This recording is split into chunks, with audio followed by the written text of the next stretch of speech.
Fantasy Baseball Thursday on the Just Baseball show, and a lot to talk about as Peter Apple and Colby Olson get ready to drop their fantasy baseball rankings over at justbaseball.com, as well as dropping Not Gambling Advice, the podcast, which this is going to be a little sneak peek into what that's going to look like too. So boys, we're about to chop up some fantasy baseball here.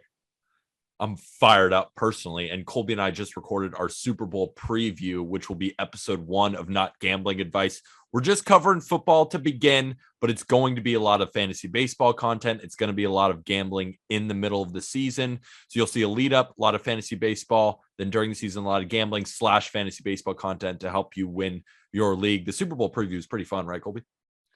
We had such a blast, man. I came out of that just with a big ass smile on my face. We got mad props over there. I was going to say, what kind of what's the dumbest prop you guys mentioned on that episode? I talked about the Bored Ape Yacht Club character making an appearance at the halftime show. That's minus 250. So that's think minus 2. Oh, okay. So I'm minus 250 to be annoyed. Yeah. All right. What else?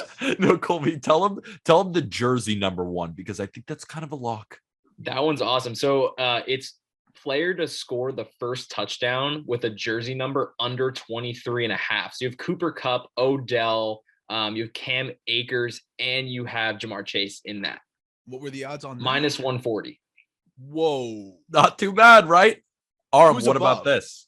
How about a Kevin Huber over longest punt, 52.5 yards? He's reached that. I don't have my notes in front of me because we just did on the Super Bowl preview, but he's hit that in like 13 of 20 games. He averages like 54.7 yards in a dome, and, splits God. He's also averaging like 5 more yards of punt on the road versus at home. At 52.5 yards, longest punt. But we went over the spread. We went over the total. We gave out Cooper Kupp props a ton. Gatorade, national anthem, coin flip, all that kind of stuff. But we're just throwing out kind of the random NFL props that we got right now. Betting makes you pay attention to the dumbest shit. That's why longest punt prop is awesome, because there's no, they're punting. I'm going to get up and go to the bathroom. I'm going to get a beer. I'm going to check my phone. No, you're locked into every punt. I agree. I love betting on the boring stuff and making the mundane fun. And in this fantasy episode too, like we have a lot of debates to kind of shake down. And I don't know which side of the aisle each of you are on, which is going to be fun because these are some of the sticking points, I guess, or some of the things that you guys had to talk about as you've continued to flesh out the rankings. Each of the topics that we're going to go through here in this episode were things that you guys had to take a step back and say, hold on, let's see where we line up on this and have your, rankings debate here. It as simple as who should go 1-1.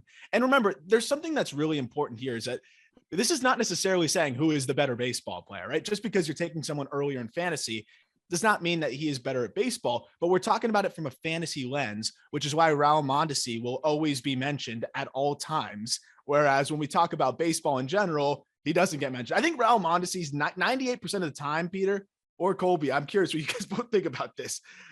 I think 98% of the time he's mentioned, it's because of fantasy. Absolutely.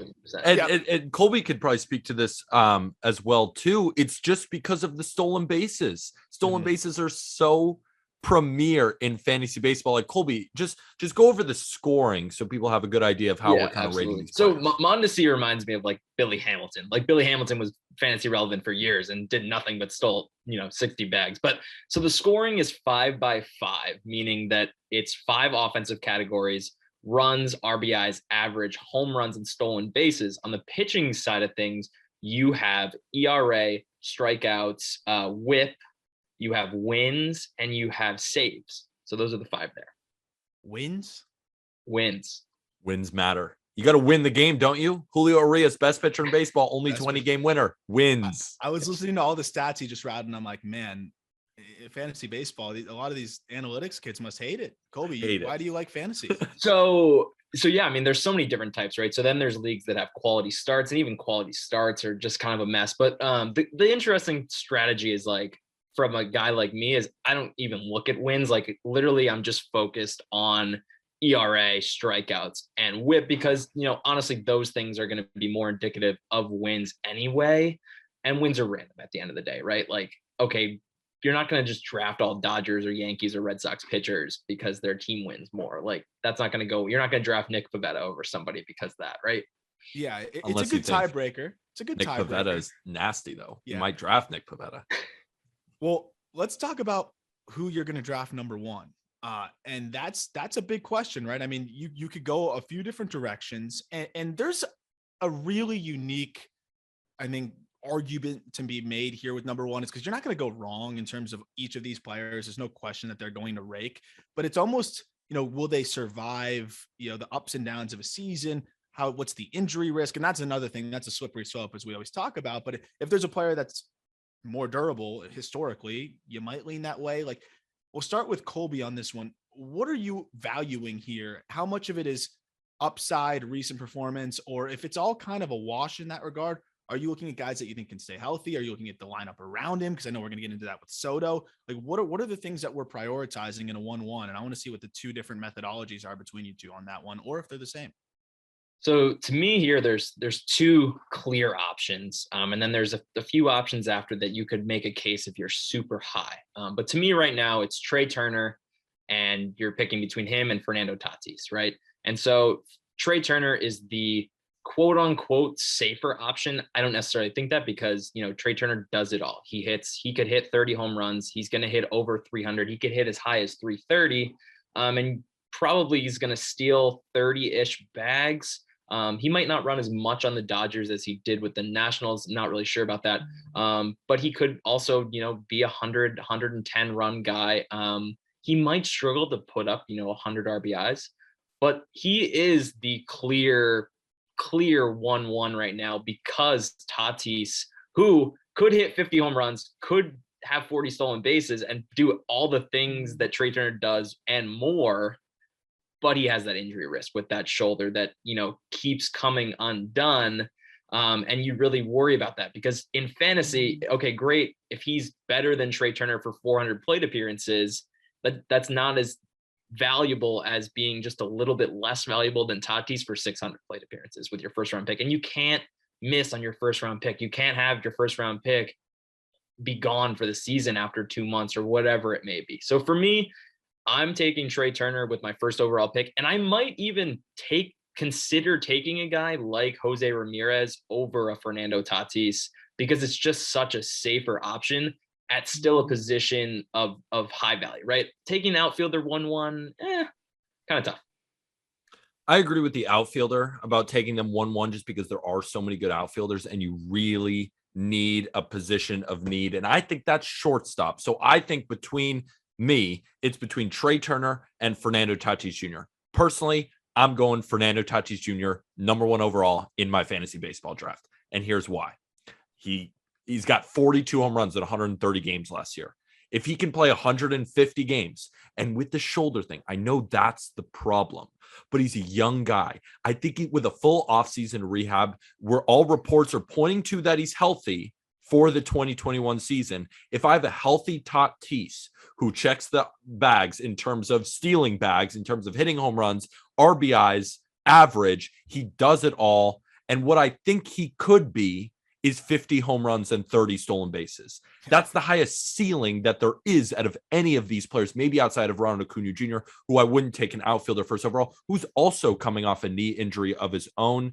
I think this is going to be the Fernando Tatis Jr. MVP year. So that's why I'd pick him number 1 overall, even though there's the risk of injury. And I agree with Colby. Maybe Jose Ramirez is that safe bet, but there's nobody better than Fernando Tatis, in my opinion.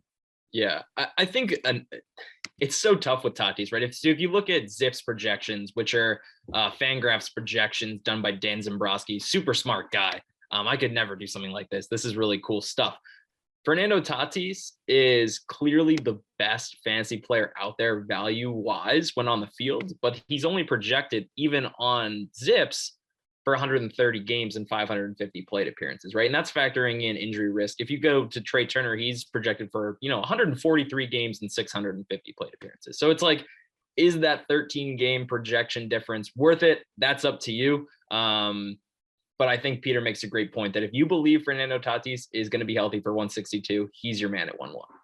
And you can't go wrong. I mean, and the only thing though is you see Tatis do what Peter said, I mean, if he goes 50-30, which would be absolutely absurd, it's feasible, right? It's not out of the realm of possibilities. Not He at all. hit 42 home runs and 25 stolen bases in 130 games. Not at all. And honestly, like the only concern I have is just how much is he going to run after the shoulder issue? True. That's the only question. But I love the upside on Tatis. And I think either way, whoever you go with, it kind of sets the tone for your draft. If I go Tatis 1, like Peter, your next pick's probably going to be a safer one, right? Like absolutely. So that's where the second round pick, you're maybe going maybe a little less upside, but you go with like a safer option.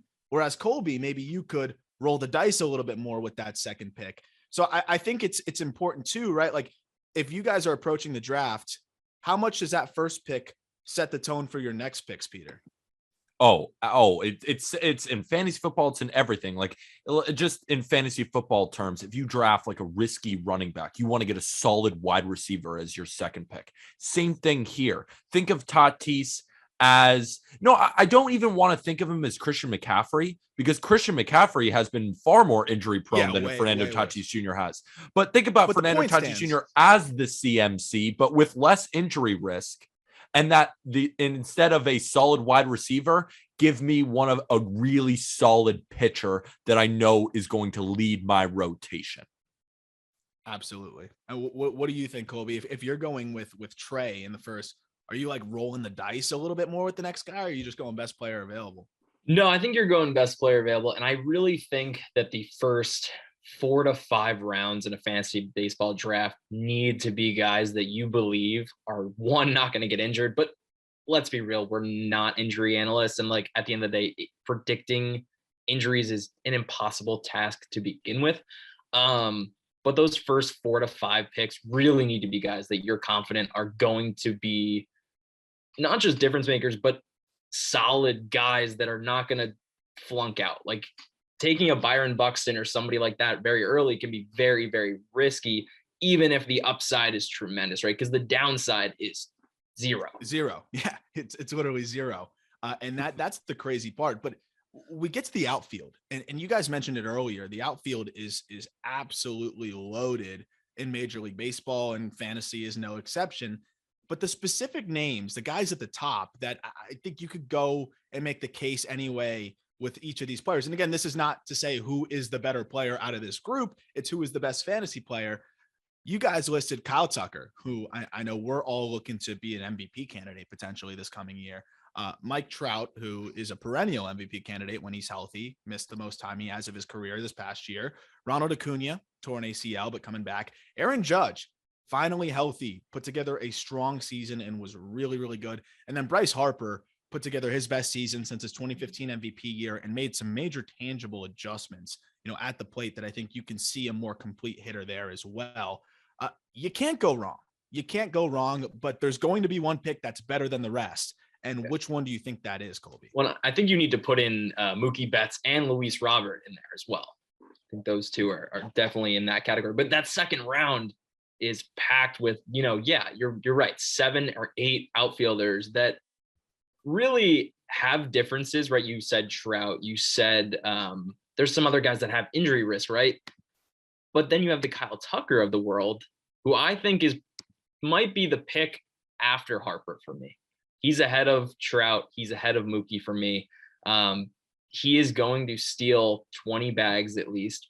Maybe I would say, yeah, he's going to steal 20 bags. He's going to hit over 300. He's going to hit 30 to 35 home runs.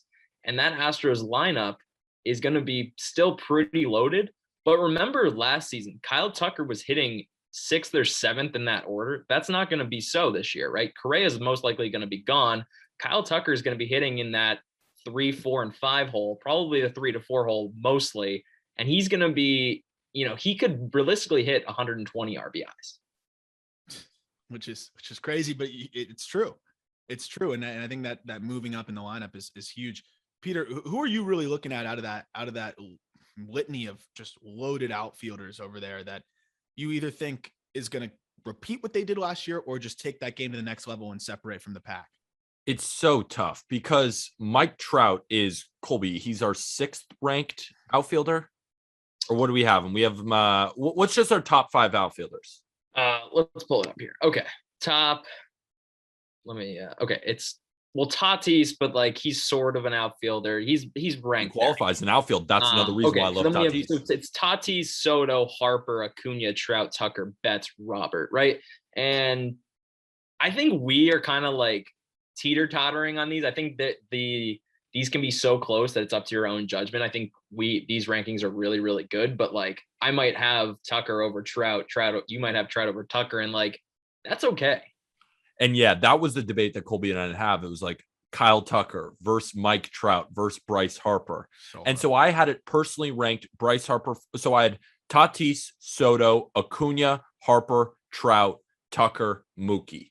So I have Trout slightly above. And you can kind of see the way I rank players is that I'm not as risk averse, I guess, when it comes to injuries. Like it's hard to predict them. We know that Mike Trout has had injury troubles in the past, but is this finally the season that he puts together a full 162?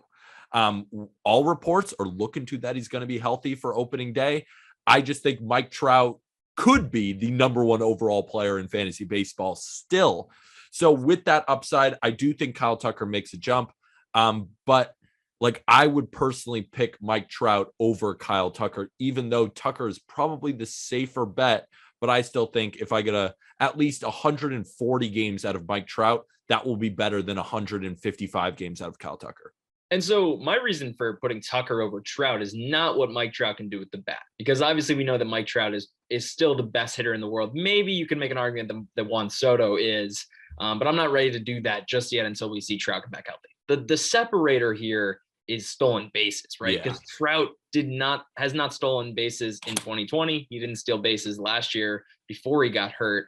And so realistically, we're projecting here for Mike Trout to, he's still going to swipe some bags, but I wouldn't put him past 10, and I probably wouldn't put him past 8 bags next year. The thing is also, I think he makes it up on the power. Like I think Trout could be a 50 home run guy versus Kyle Tucker, who might be a 30 home run guy. So maybe you can make it up in other categories. Also, Mike Trout might hit 300 next year too. He's going to drive in a ton of runs with Anthony Rendon back in that lineup, with Shohei Ohtani, with Jared Walsh has really shown that he's one of the best first basemen in baseball, and he's ranked very highly on our fantasy baseball rankings. You got Brandon Marsh, Joe Adell running the bases. I think Mike Trout could put up 120 to 130 RBIs as well, and I don't see Kyle Tucker putting up that kind of stat. That's a great point, Pete. You gotta going back to like drafting, like first round, second round, third round, right? If you go Trout in the second round, then that third round, you're probably grabbing a guy that gets more stolen bases. If I go Tatis, then Trout. Great. That's a great. If Trout somehow falls that far, goodness, like that. Dude, but that's where he's going. He's a second round guy in a lot of formats, especially with how loaded the outfield is. So the lowest Trout has gone in a draft so far, and this is from NFC, which is like high stakes fantasy leagues. The lowest he's gone is 29th. What? Yep. See, so here's my thing on this real quick is like, I think when you look at Trout, I think that after last year, we're going to see the phase 2 of his career, but that doesn't necessarily mean anything negative. By phase 2, I think it's let's keep this guy healthy. Let's acknowledge that he's mortal, and let's just carry the workload a bit more gently, which we've seen from the Giants. Like you could still get a ton of production. He could still play 140 games. You give him one off a week. You don't start him in center every day. He doesn't run, like he hasn't been over the last few years. You can protect him, I think, in a lot of ways, especially now that you have Brandon Marsh and Joe Adell, like Peter alluded to, that are dynamic in the outfield. Like you don't have to have Trout doing everything all the time. The other thing I'm really excited about is we didn't really get to see much of the Ohtani Trout combination. Trout has always been by far the best hitter in his lineup. Pujols never provided the protection that they thought he would. And now you have two of the most prolific power hitters in the game back to back. I'm really excited to see day in and day out how those two help each other in the lineup. And to me, I'm betting on Mike Trout any day of the week. How it stacks up with some of these other guys, I think you can make the case for anybody, but for him to fall as much as he's been falling, I think we all agree that he's better than his average draft position right now, right? I mean, even Colby, with your slight hesitations, he's better than the ADP right now. Yeah, I think if you're getting him past 20, I mean, you're just like, your eyes must be this big, just like, oh my God. Yeah. I think another guy that's like that is Luis Robert, right? He's definitely on the other side of the spectrum. He's like a 24-year-old, and came back healthy at the end of last year and was dominating, stealing bags, hitting for power, hitting for average. He could be a guy at the end of the season that we're ranking in 2023 as a top 5 pick, in my opinion. Luis Robert could be an MVP candidate and most likely will be. Like, we have him ranked number 8 out of all of our outfielders, right behind Mookie Betts and right in front of a guys like Cedric Mullins and Aaron Judge. That's how good we think Luis Robert can be, because he just checks all the boxes. When we're talking home runs, we're talking stolen bases, we're talking average, we're talking RBIs. He does it all, and he's elite. He's freaking good, and he cut the K rate down by about 12% almost last year. And he came back off an injury and just was swinging it. Like, he was good to go. I mean, the walk rate dropped a little bit. I think that might have come from just a little bit of, wow, I'm seeing the ball better. He wasn't swinging and missing, and he was just aggressive, but it was okay because he was putting the ball in play more. He got on base more. 157 WRC plus, 3.2 FWAR in 68 games. Like, yes, this guy could legit be an MVP candidate. And talk about the upside. If I'm going Trey Turner with the first pick, I'm maybe leaning Luis Robert over one or two of the other guys we just mentioned, because he can make up for some of that upside that, you might have given up by going with Trey instead of Tatis. Absolutely. That's such a good point. I think we're going right back around, but you might be able to get someone maybe even better than a Luis Robert, because Luis Robert may be a 3rd round guy. So you could possibly grab maybe at the end of the 2nd round, maybe a starting pitcher, and grab Luis Robert. Imagine if you got Tatis, Trout, and then Luis Robert. I would leave the draft and then leave the league. But isn't it interesting also, because when you draft like me, I draft to kind of win the league or to not finish in the top 3. Like, I really draft like I would go Mike Trout or Fernando Tatis Jr., then Mike Trout, because if they are both healthy, you're winning your league. Yeah, you won. But if they don't, so you're probably not. You're swinging for the fences type guy. We're swinging for the fences. That's the kind of fantasy baseball player I am. And it works more often than not. I love the dynamic, because Colby's like the opposite. Like, Colby's going to be all calculated and building depth and like platooning his fantasy guys. And like, that's the perfect dynamic here. That's why I'm really excited for Not Gambling Advice, because it's like you get both sides, which either approach can work. Like, both, there's multiple ways to win a championship. And sometimes you can only do one of the approaches or two of the approaches, depending on one of the two approaches, depending on how the draft shakes out. So I'm really excited to hear you guys with your different philosophies as the show, continues to go. And I know you guys have that first episode, which should be out right by the time people are listening to this, right? Yeah, it should be live. We're going to post it, Thursday or Friday. So you'll either see it today of the podcast or the next day. It's but up to most Apple likely too. It'll be tomorrow. It's up to Apple too when they officially push it through. But we'll get to third base now, because again, it is interesting over here. Third base is where I think it really demonstrates the most, though, how much fantasy doesn't always directly correlate to just like MLB ability. Because the names that we have here that are all up for debate is Nolan Arenado, Anthony Rendon, Chris Bryant, Alex Bregman, and Raul Mondesi. And there's probably a few others that I'm even missing. But at the third base position, where did you guys feel like you hit your biggest snag, Peter, in terms of where did you feel like, okay, this is tough, I can't separate these guys? Like, where did it start to get a little blended together? So Colby and I were pretty on par with our top 4 third basemen. We have Jose Ramirez, Rafael Devers, Manny Machado, and Austin Riley.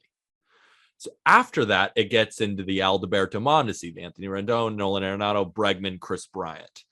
And it's tough because Mondesi with the stolen bases, but he doesn't check a ton of other boxes. Anthony Rendon coming off an injury. Are we going to get the same guy? Nolan Arenado had a down year-ish offensively in St. Louis, and he's just getting over. He's also continues to be on the wrong side of 30. How does he continue to progress? Alex Bregman had a really down year last year, but it's still Alex Bregman in 2018, 2019. He was one of the best overall hitters, not just third baseman in baseball, one of the best overall hitters. And then you have Chris Bryant. We don't know where he's going to play, but his offensive stats haven't been great, especially for fantasy. So you go back and forth. Colby, we ranked Mondesi higher than them all, though, didn't we?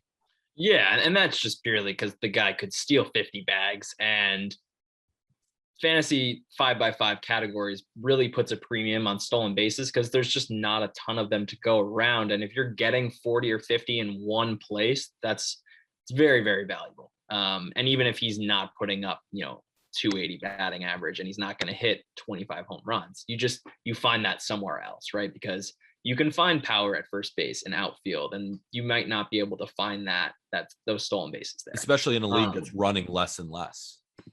I think the other interesting guy that we didn't mention that I have, kind of right after this list is Justin Turner. Justin Turner is going to be entering his age 36, 37 season. And this is a guy that we should never count out because it seems like he puts up 30 home runs and 100 RBIs and hits 285 every single year. And we go, okay, well, maybe this is the year that he gets hurt, and he just never gets hurt. And he just keeps churning out amazing numbers in that stacked Dodgers lineup. So I think he's a very, very valuable play. If you don't land an Arenado, if you don't land an Austin Riley, earlier, he's a guy to get, kind of later. I really struggle with the third base position. Like that might be the most interesting spot because again, you laid it all out, Peter. Like there's a lot of up and down type cases. Like, what do we think of this guy? What do we think of that guy? A more fantasy question specific, I guess, for you, Colby, is like Arenado, as Peter alluded to, not going to put up the same numbers that he put up in Colorado. No one was expecting that, but we did still see power shine through, right? The average took a hit, the on base took a bit of a hit, but the power is still there. He's still hitting a lot of home runs, still driving in a decent amount of runs. How much does that kind of shift his value if the power is still pretty consistent, but the batting average is kind of going down? The batting average you can kind of eat, especially at third base, because, I don't think really a lot of these guys are hitting above 300, except for Austin Riley hit above 300 last year. Machado's going to be close, but outside of that top four, really, you're not getting anybody that's hitting 300. So yeah, he hit 35 bombs last year, and he's going to hit right in that middle of that Cardinals lineup, which is really good with Tyler O'Neill and Dylan Carlson. And it's a good lineup. So he can easily get over 100 RBIs. But it was clear that Arenado was not the same Arenado we saw in Colorado. And that could be, going out of Coors, whatever it may be. But Arenado is not a guy that I'm going into my fantasy draft like targeting. Like he's in that space where he's at, like average draft position, I think is in the 70 to 80 range. I think there's a lot of other guys in that range that have a lot more upside. And Arenado is more of a high floor, and he might even have a year where he regresses in 2022. So yeah, he's not a guy I'm targeting necessarily. Peter, on the spot, putting you on the spot, rank them right now: Rendon, Bryant, and Bregman. I ranked them Rendon, Bregman, Bryant. I have Rendon a little bit higher than both of them. I think I'm really excited about this Angels team. I think Rendon's going to get a ton of RBIs. I still think the power is real. I still think that he could be a guy who's going to hit you 30 home runs. He's always been a guy, especially batting average, that he can be a third baseman that gives you that value there. I would say Rendon definitely over Bregman and Bryant, but I have Bregman ranked 9th and Bryant ranked 10th. I think you could go either way with those two. What do you think, Colby? I think it's Rendon first because the upside. Yeah, the upside. We can't forget, like this guy was an MVP candidate in 2019. This is legit, like bounce back candidate here that could be a league winner for you. After that, I think I'm going to go Bregman just because, in 2017, 2018, he was just so unbelievably good. And you can say that maybe that was trash can involved and he stopped hitting breaking balls the last 2 seasons. He can't touch breaking balls to save himself. But I think the upside is still there. And I think that, Bregman knows what his shortfalls are, and he's going to come into 2022 knowing I need to hit breaking balls. And I could see a bounce back year from Bregman. And Chris Bryant just never really puts up the RBI totals, and he doesn't have the 35 home run power anymore that he once did. And he's also not going to play every day. So, yeah. And where he's going to land is going to be important, right? If he goes to Seattle, that's not a fun place to hit.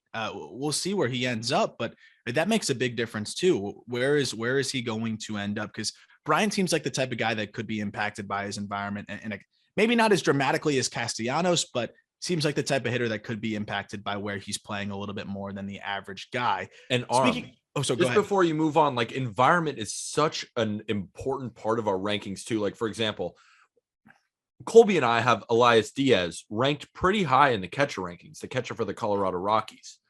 Is he actually like a top 15, top 20 catcher in baseball? No, clearly not. Is this a framing league? Yeah, this is not a framing league, but this is a hitting league. And in Colorado, he has much better opportunity to get extra base hits, to increase the average with the big outfield, the home runs.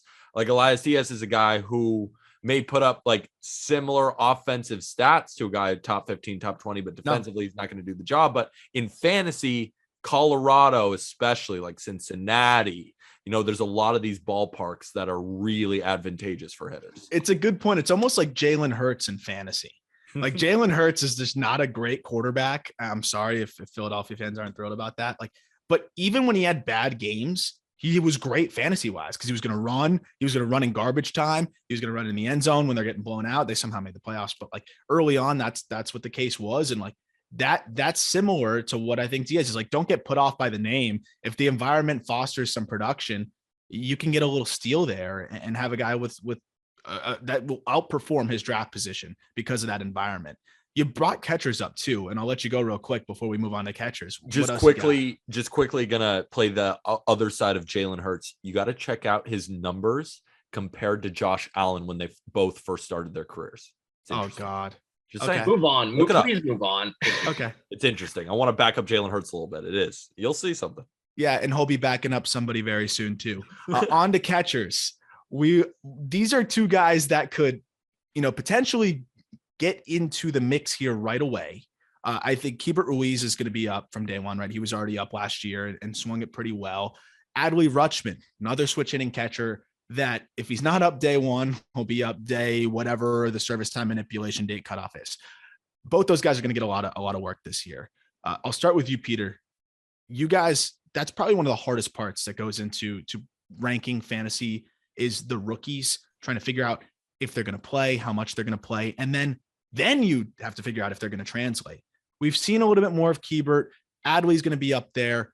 Who do you have more confidence in now that Keibert's already gotten a taste? And Adley, we're assuming he'll be up there for opening day, but at the end of the day, it's the Orioles and we have no idea.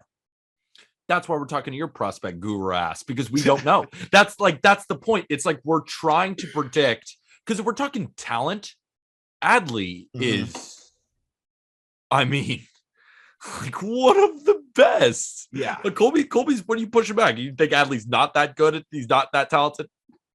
No, not at all. I love how you just loaded that question so hard at him. Because he's like, when I'm saying Adley's talented, I'm like, what, is he not? I think Colby thinks Adley sucks.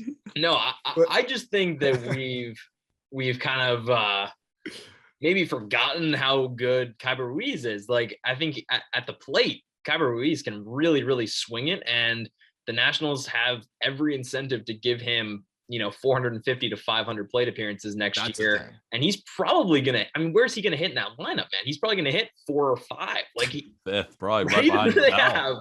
Yeah. So when you think about that, the upside for him is 20 home runs, 70 to 80 RBIs. And, he doesn't strike out a lot. This is a guy that's for his career striking out in the low teens, which usually signals a higher batting average. So I can see him at 270 to 280, 20 bombs, 80 RBIs.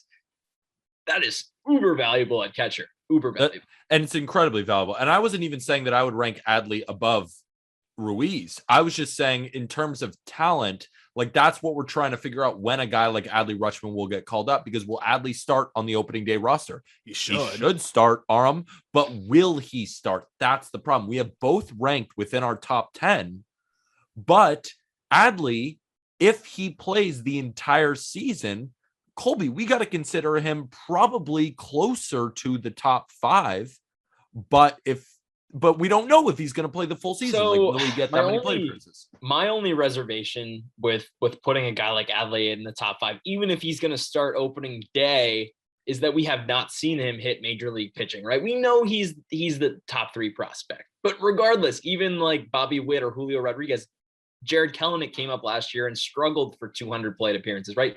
These guys can struggle when they come up to the bigs. It doesn't mean that they're not going to become all-stars the next season and beyond. But in their first season and their first taste, there can be, a big shock to them. And I want to hear Aram's kind of take on that and how he thinks Adley is going to make the leap from AAA to the bigs next season, and if he's going to struggle or if he's going to, it's going to be seamless. Well, I'll throw a question back at you to be able to properly answer this. Is, one of the most stark differences between Keibert and Adley is that Keibert never walks and Adley walks a lot. How much does that matter in the fantasy picture of how many free passes you get?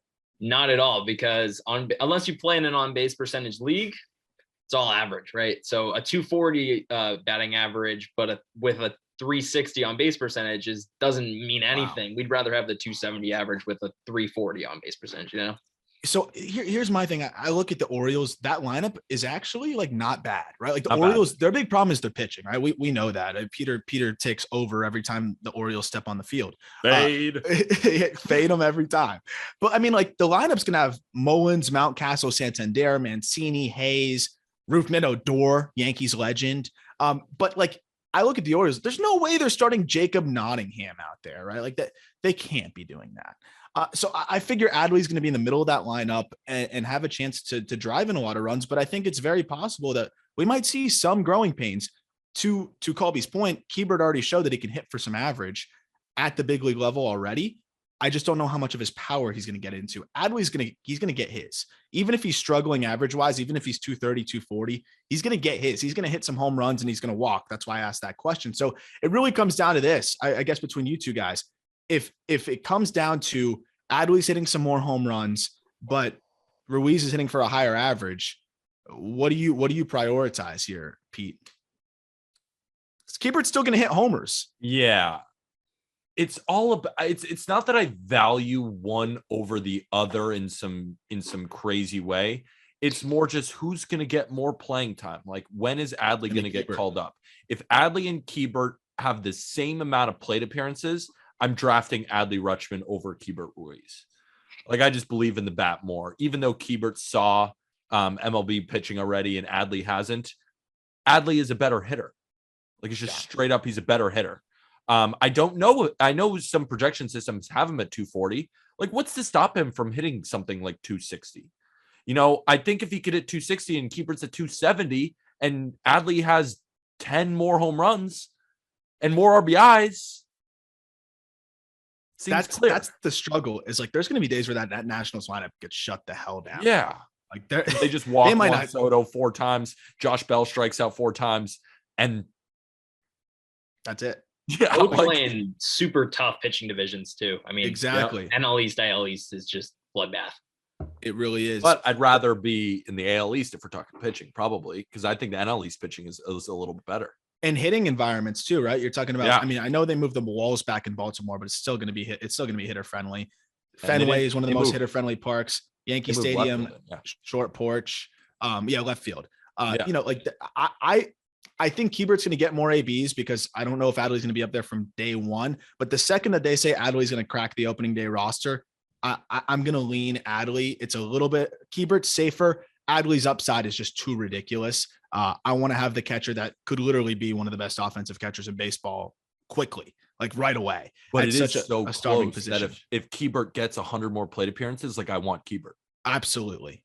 So I would say, I think we all agree, base it on what the latest is on Adley, and it would be a joke if he's not up at the big league level and they're rolling Jacob Nottingham out there on opening day. I mean, that would just be insane. But we have some other similar questions with other rookies, and I know what Peter's answer is going to be on this one, but more specifically as to just where they should be drafted. Two guys that, two guys that should be up opening day, right? I mean, Bobby Witt Jr. and Julio Rodriguez should be up at the big league level day one. I think Witt will, just because of how much of a face he is already for that franchise. I'd argue Julio is already close to that, but they can justify it a bit more with the Mariners just because that team is so loaded all around. Bobby Witt, they were talking about it last year, potentially, like he might get up there and he didn't, but it's harder to justify not having him up. Both those guys will be up pretty early. Both have crazy potential. I know what Pete's answer is going to be. So we'll start with Colby and then we'll get to Pete's thoughts and reaction to what you think. Who are you leaning on first here if you have a chance at either of these rookies, Colby? And where do you think they should be selected? So this is wild. So if you look at the ADP right now, Bobby Witt Jr.'s ADP is 90. It is 90. He's a top 100 pick right now. And this is above Carlos Correa. He's being taken 5 picks ahead of Carlos Correa. So guys believe that Bobby Witt is going to come up. He's going to hit 280. He's going to hit close to 30 bombs. And how many bags is Bobby Witt going to steal on? I think that might be a 20 plus. So that's the game changer, right? Guys are like 20 plus bags. Oh boy. And he's probably going to hit, maybe second in that lineup. I mean, like it's with Whit Merrifield, Bobby Witt. You got, who else? Who's he hitting? Where's he hitting in that lineup? Third. Yeah, he could lead off. He could be lead off. Yeah. I mean, the Marlins did it with Jazz despite some swing and miss. Like Bobby has some swing and miss, but sometimes that leadoff spot allows you to see some more pitches to hit. I could see Bobby in that top end spot, depending on what the Mondesi situation is. So Jazz, you bring up Jazz. He's being taken like 70th overall, which is crazy. But Julio Rodriguez, back to him, he's being taken 270th ADP, which is way, way behind Bobby Witt. Wow. And this is around guys like Tommy Pham, like not a lot of upside back there. Max Kepler, like those types, right? So I would much rather have a guy like Julio Rodriguez who could come up and realistically hit close to 300 and he has a shot at 30 home runs in a likely good Mariners lineup. But it really comes down to when Julio Rodriguez comes up. I think he'll be up, probably after Super 2, I'm assuming. Yeah, he's got to be. I mean, this is a Mariners team that's trying to win, right? They're trying to win. And I think bringing Julio up is going to do that. But Peter, let's say you picked Bobby Witt, right? Like he fell into your lap and you were happy with where you got him. And now you have a chance to get Julio later on. Are you going to, I'm going to roll the dice? Are you going double rookie here? Like if you have Julio at a spot where you're comfortable with, I know you love him. Are you doing that? I'm licking my chops, Aram. Yes. But it's also, when will they debut? And also, this is a question for you too. If I'm not mistaken, the Royals, if we're talking service manipulation time, how they like to hold some of their rookies back in order to get another year from them, the Royals have been pretty good on that in recent history. They don't really care as much. I assume they're thinking this guy helps our team now. All right, let's put him in the game, because I think the Royals have an outside shot at possibly contending in this AL Central. So you got to start your best players immediately. That's why I think MJ Melendez might also start the year on the opening day roster, because these are their guys. Like, time is now. I agree. I think Bobby Witt is a dude that's going to be up there from day one. Just because he's going to be that guy under the microscope too, with all of this going on right now and all of the debate about service time manipulation. Like there's nothing that Bobby Witt needs to do. You can't even hide behind the facade of defense because the defense is phenomenal. There's nothing that you can cite that would say Bobby Witt needs more time in the minor leagues. Julio Rodriguez, the Mariners could say our outfield's crowded. We want to see a few more ABs because he's obviously younger. You could cite a few different things. With Witt, you can't even fake it. And so that's why I think Witt's going to be up there right away. I do have some concerns about swing and miss early on, but he's going to run into power. He's going to steal bags. Julio, though, whenever he gets up, I think he's going to hit from day one and just roll, right? And that's the difference. But I think people agree in drafts right now that we're going to see Bobby before Julio. And that's why we're seeing Julio fall, because I'd argue if both of them are guaranteed from opening day going on, I know the stolen bases matter, but in terms of batting average and just consistency at the plate, give me Julio. And I think the power would be pretty close too. It's just, you're going to get the stolen bases from Bobby Witt, but I think Julio could sprinkle in a handful. I mean, he's not the slowest guy on earth. Like he will steal. He's like Aaron Judge. Bags. Yeah. Like Aaron Judge, because Aaron Judge has that speed, can play good defensive right field, and can get you between 5 to 10 bags. I agree with you, Aram. I don't think he's just like this big lumbering guy who's going to rake. He can run a little bit too. Still 21 last year. Yeah. And well, those are legit bags too. I think he can get you 10 plus. And that's why I think Julio is severely underrated right now. I didn't realize that was the average draft position. So who are some other rookies that you guys are like? Wait, Aram, I got a question for you. Yeah. Top 100 update is coming out soon. The top 100 MLB prospects on justbaseball.com. It's a Julio or showdown. Bobby. It's a showdown between Julio and Bobby right now. Gotta I'll be tell you that. Julio. I love Bobby though. He's number 2 for me so too. sick. He's so good. These guys But- are all so good. These are like, I think Julio, Adley, and Bobby will all be all-stars. And it's just like, which of them will be all-stars more? I can't think of the last time we had a trio like this. It's really awesome. And they're all going to be up next year. So it's going to be fun. The trio of Jesus Montero, Gary Sanchez, and Manny Benuelos. Manny Benuelos. Remember that one? God, that sucked. We're doing a quick little look back right now. Clay, our guy Clay Snowden has been working on a really in-depth piece on like previous top 100 lists and how many guys don't pan out. And it's going to be pretty wild to watch and look at. But who else on the top 100 list? What other top prospects are you guys looking at to be able to break in that you think could? Because I feel like that's a spot where like Colby, you can steal, like you can snatch up some dudes that people might not be looking at on the radar that could debut and be pretty solid. Yep, absolutely. I think Josh Young is one.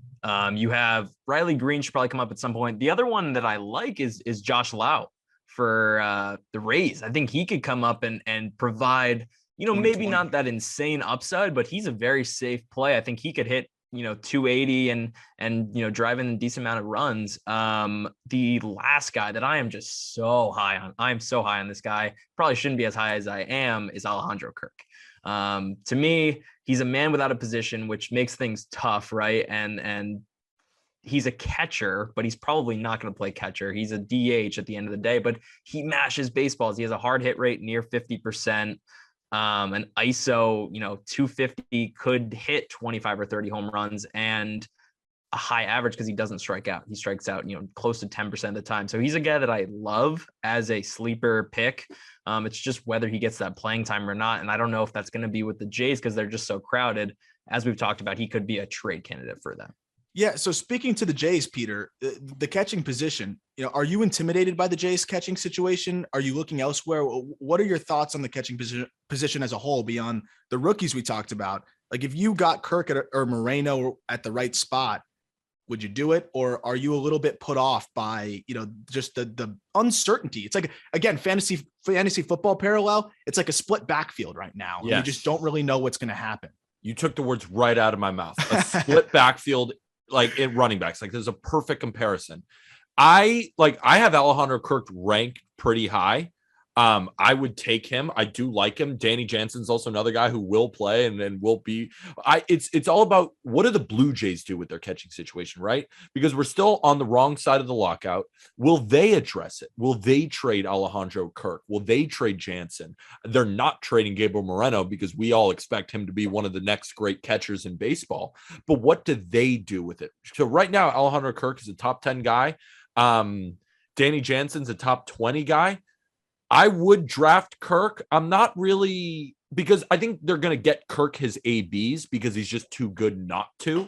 Whether that be DH, whether it be catcher, maybe you give Vladdy a day off and he gets to play first. That's why I'm still confident in taking Kirk.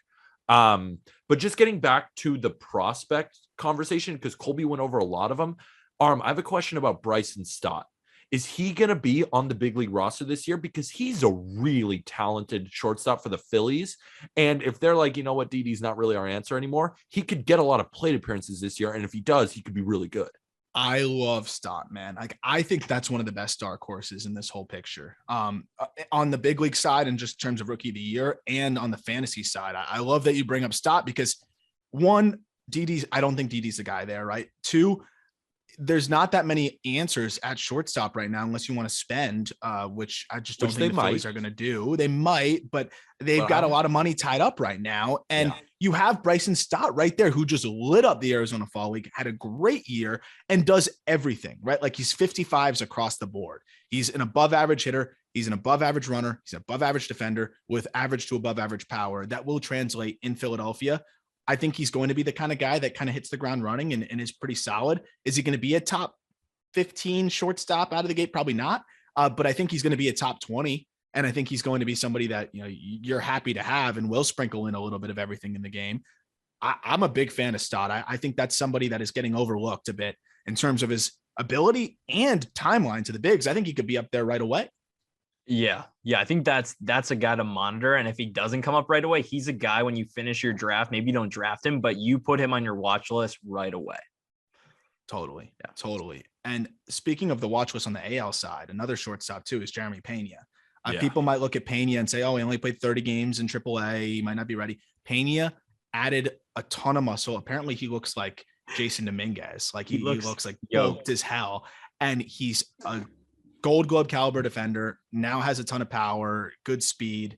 He's going to be a really interesting guy that I think could end up starting pretty early in the season for the Astros, maybe even opening day at shortstop. Carlos Correa's replacement, huh? Yeah. Correa's replacement. That's big shoes to fill.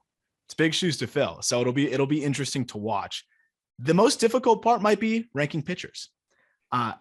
And I'm sure you guys had a lot of hurdles in that starting pitcher list. This is great because Colby and I have not come together. So we've ranked all the position players, but we wanted to use this episode to throw each other what our top 10 pitchers are currently ranked right now. And they might not be that different because it is the top 10 and you can see all of these write-ups on justbaseball.com, and we'll go through all the rankings on Not Gambling Advice, the podcast, which, you know what, it will be announced tomorrow. I just checked my phone. We're live on Apple. We're all set. It's coming out Thursday. Come on, get fired up. I'm fired up.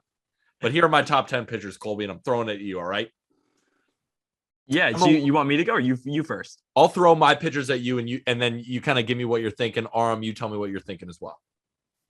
Number 1, Shohei Ohtani of the Los Angeles Angels. Number 2, Garrett Cole. Number 3, Corbin Burns. Number 4, Walker Buehler. Number 5, Zach Wheeler. Number 6, Max Scherzer. 7, Brandon Woodruff.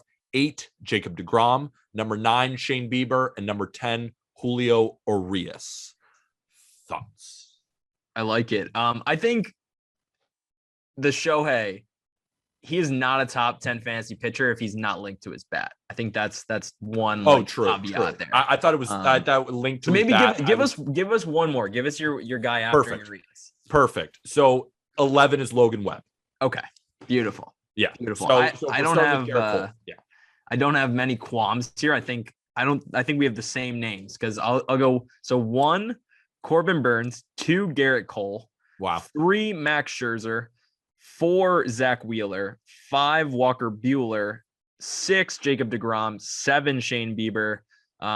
8, Brandon Woodruff. 9, Julio Urias. And then 10, I have Freddie Peralta, but with Logan Webb right after Peralta. So pretty similar there, man. So, first off, I got Garrett Cole as my best pitcher. You have Corbin Burns. It's like the Cy Young debate all over again. Right.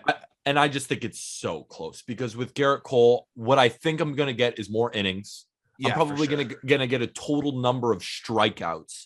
I would say the Yankees are a better. I know it's so hard to project wins, but if it's that close, I have a guy on the Yankees versus a guy on the Brewers. More likely than not, the Yankee will get more wins. Garrett Cole had more wins than him last year.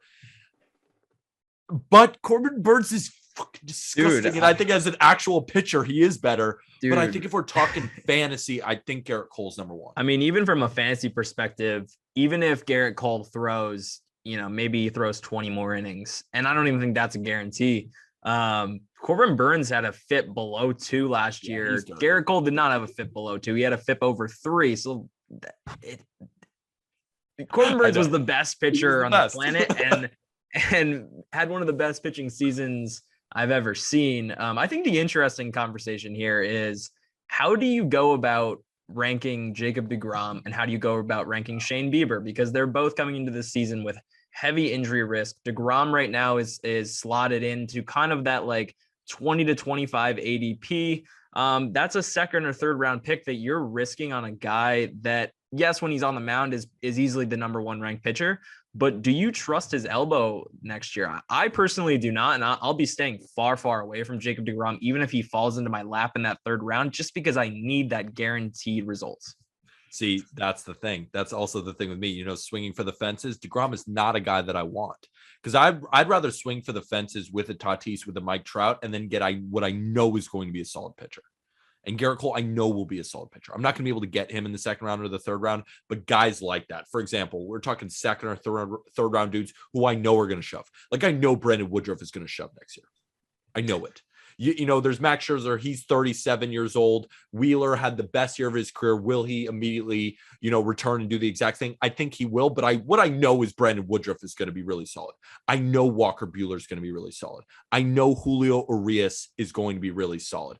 Those are the guys I'm targeting as the pitcher coming around the backside. If I get Tatis and I go someone kind of crazy for my first overall pick. Yeah. My strategy has always been get safe pitchers not safe pitchers, but like guys will produce.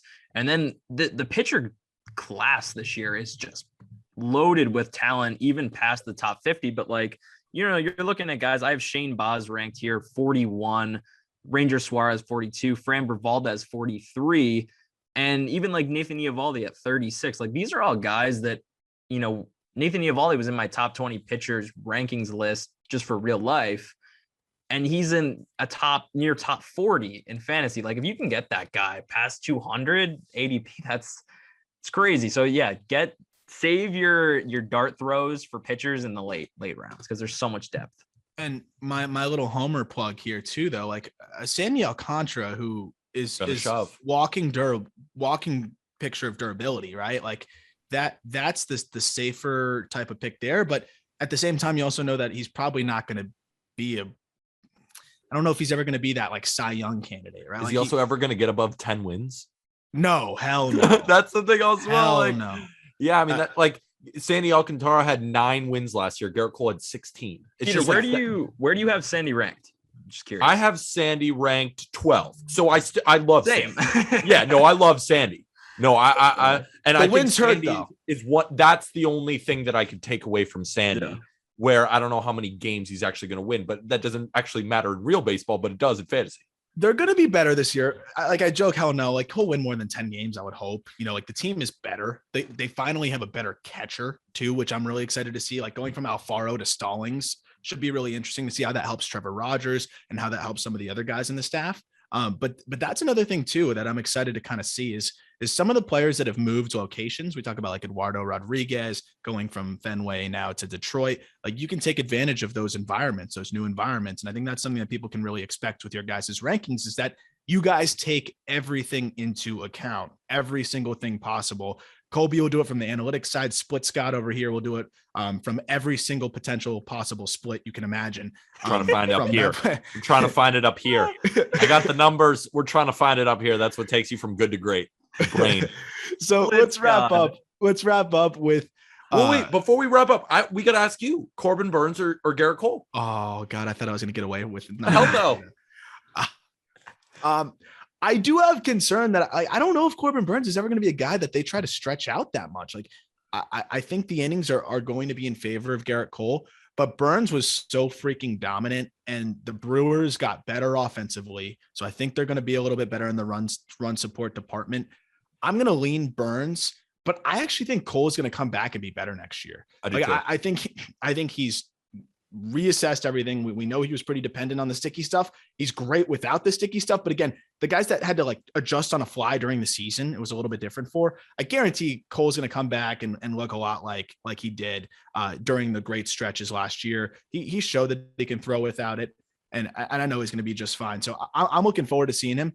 And I'm going to still lean though. I'm leaning my guy, Corbin Burnes. If we're talking better pitchers, Corbin Burnes is the better pitcher.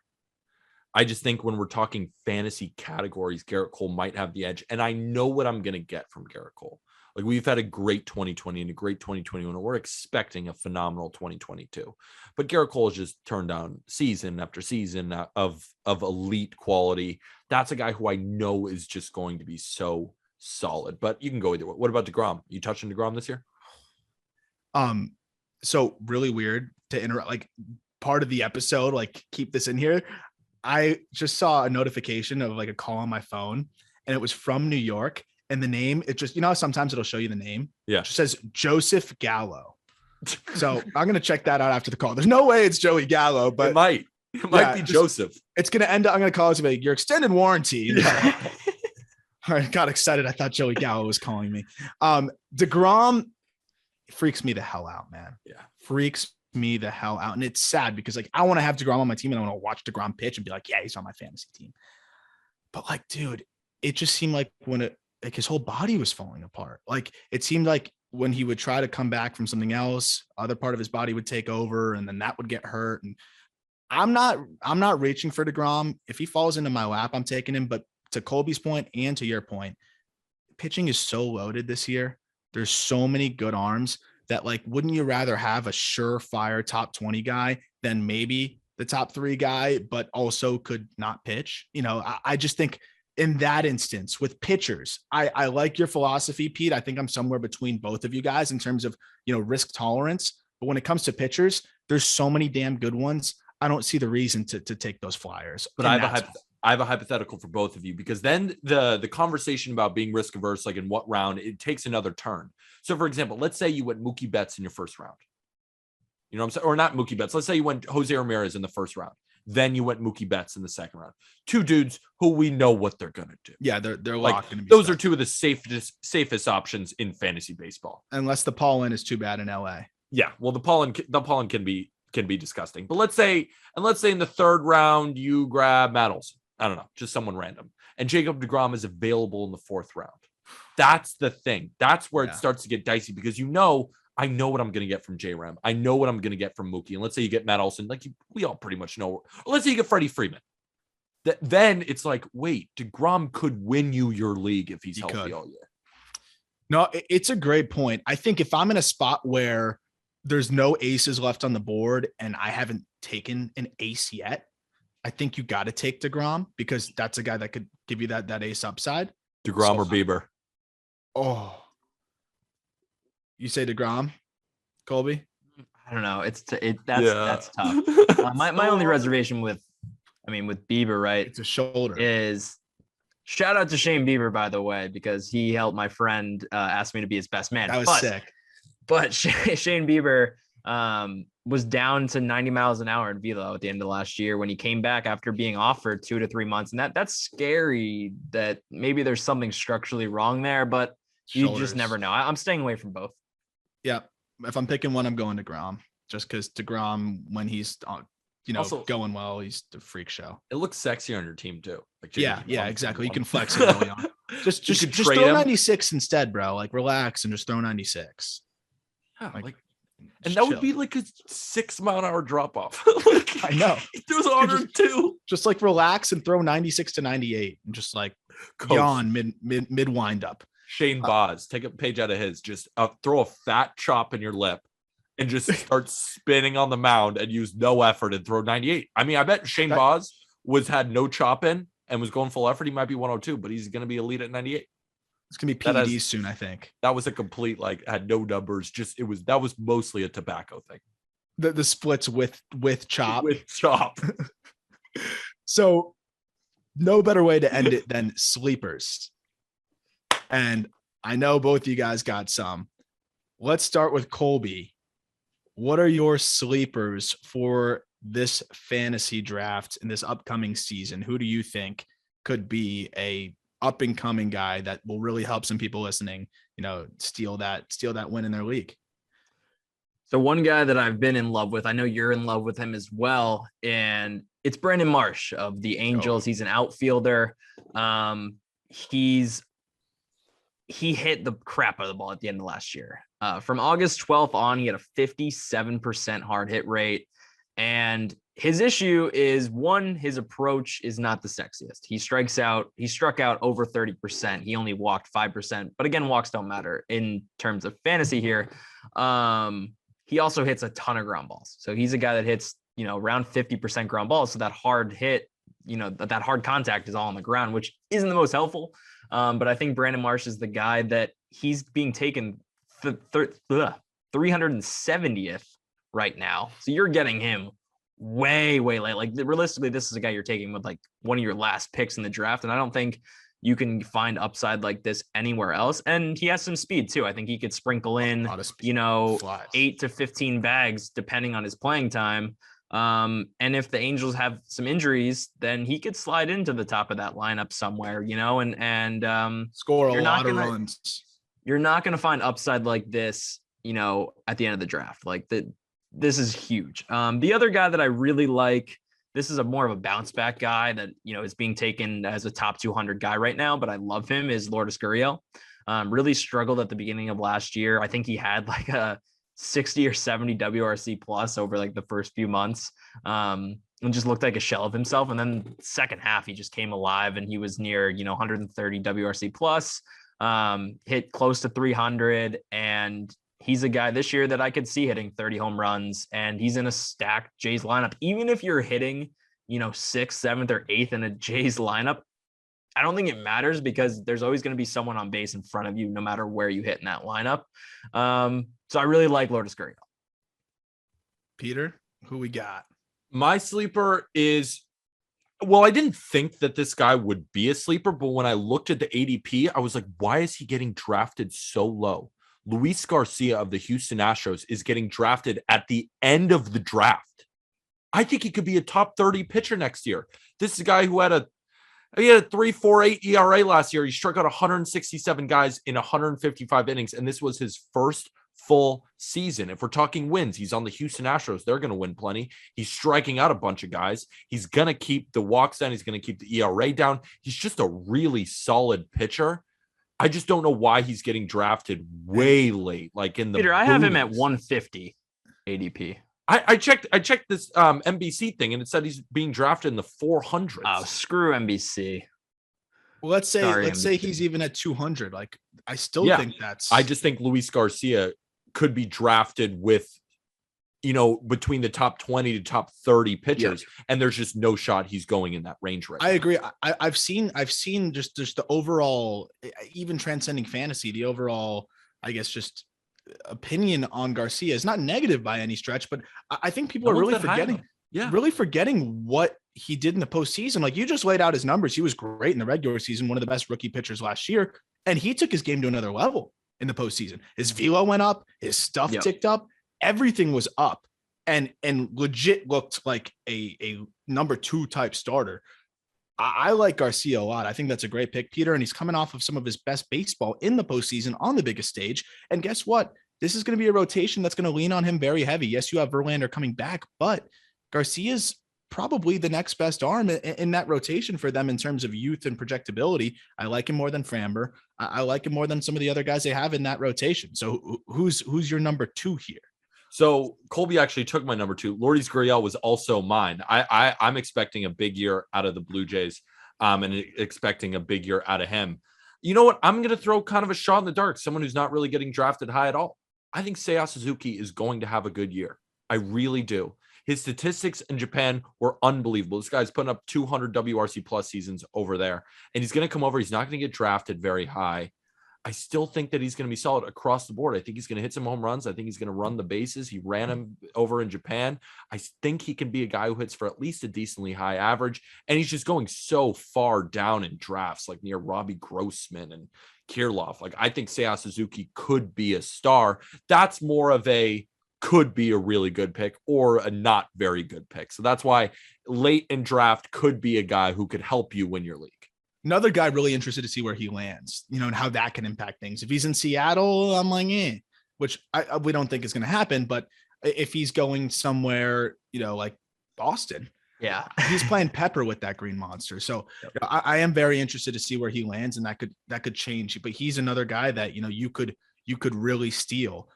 What about, is he not even a sleeper enough? What about your boy Cal Quantrill? Oh, well, I love Cal Quantrill. He's getting drafted fine. I didn't really see him as a sleeper when I was looking at ADP. He was kind of drafted around where I thought. He was just so good last year. I think he'll be solid this year. I don't know how many wins he's going to get. He's not a guy who strikes out a lot of guys either. So if we're talking fantasy, Quantrill's not the best option, but if we're talking just a guy on the mound who gets outs, I love him. Yeah, he gets outs. He gets outs. Really good. Got better and better as the year went on. And I mean, you got to believe it. I'm always going to buy a performance a little bit more when it's a Cleveland pitcher that's doing it. Absolutely, or, great point. It depends on the org, but you buy it a bit more. So this is a nice little look into what you guys are going to be doing on Not Gambling Advice. Of Of course, it's going to be a lot of betting picks, some bad beats, some fun stuff like that, but a lot of fantasy talk as well, which I'm really excited about because we're really focused on ramping up our fantasy coverage on the website, on social, on the podcast. And this is going to be kind of the home base for that and the baseline of where people can get all of that information.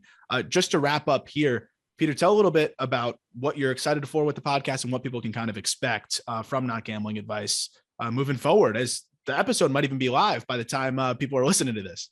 Well, the episode definitely will be live. Episode 1 will be a Super Bowl preview. Here, Colby and I go through all the Super Bowl props, the spread, the over-under, everything for Rams versus Bengals, but what you can expect. So leading up to the regular season, we're going to be going over a ton of futures bets.